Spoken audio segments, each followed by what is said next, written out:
I fod yn onest, oedd e'n blwyddyn anhygol i fi fel chwaraewr. Diwetha mewn i'r gystadleuaeth a dwi'n mas yn pencampwr.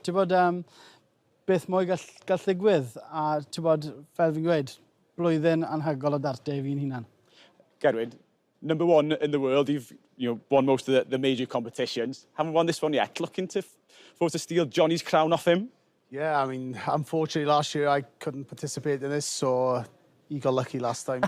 It's coming to me this year, but yeah, it's going to be a tough one this year, new format, and I'm looking forward to it. I'm back in Cardiff, going to be a buzzing crowd. I'm not used to that, so yeah, both of us looking forward to it, I think. Yeah, what does it mean to be back in Cardiff? Obviously, you're travelling all over the country, but it's great to have home support and have the crown behind you. Yeah, exactly. It's not the biggest of venues, but sometimes that makes the atmosphere better, which it is. It'll be bouncing here today when both of us walk on. And if we both get through our first game as well, I'm sure we'll have some good backing in the next game. But yeah, not just Cardiff, but everywhere else, obviously, with the pandemic and not playing last year in the Premier League and everything behind closed doors. So yeah, nice to be back.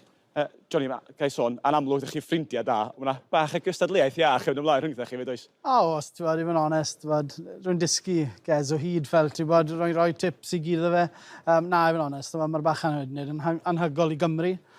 A fel chwaraewr, i ddod mas o'r gêm rygbi, i fod rhif un yn y byd yn y gêm dartau, anhygol. Fi'n balch iawn bod fi'n ffrindiau mawr da fe. Sy'n draw i'r ochr arall y llwyfan fan hyn, Dylan, sy'n arbenigwr ac yn dilyn y darts trwy draw.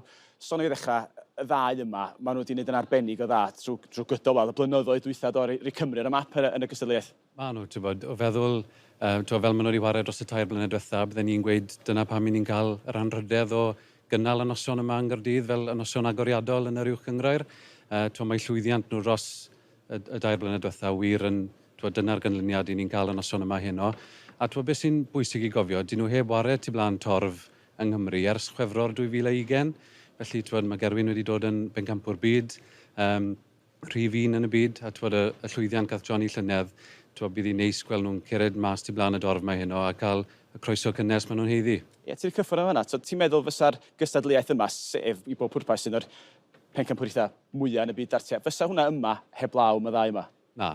Bydden ni'n, dwi'n meddwl ambell i ddinas yn y byd sy'n gallu gweud bod nhw wedi cynnal y noswaith yma fel noson agoriadol. Felly, na, heb y llwyddiant maen nhw wedi cael dros y 2 blynedd diwetha, bydden Gaerdydd ddim yn cael y noson agoriadol. Ella ddim yn gwestiwn teg, anghofio bod nhw yma wan, pwy sy'n mynd i ennill? Mae yna Gymro yn mynd i ennill heno. Gobeithio gweld y ddou'n wario erbyn ei gilydd yn y 4 ola, a pwy fydd yn fuddigol eith mlaen i ennill y gystadleuaeth heno. Ie, croesi bysyd. Felly, gair ola, Johnny, edrych ymlaen at heno yma, pwy wedi gwrthwynebu di hyderus bod y ddau yn chi'n ennill yno? Ydy, i fod yn onest, rwy'n chwarae Joe Cullen gyntaf, a os nella ein gêm i, a bod Ges yn ennill i gêm ni'n chwarae'n gilydd, dy fe, ond yn y byd dartau, pwy sy'n ar ffom fel mae'n dweud sy'n mynd i ennill heno? Ie, wel, diolch yn fawr o'ch amser chi. Thank you very much for your time. Pob lwc hyn yma, siŵr fydd Cymru gyfan yn cefnogi chi, felly, pob lwc. A Dylan, diolch yn fawr iawn i ti hefyd.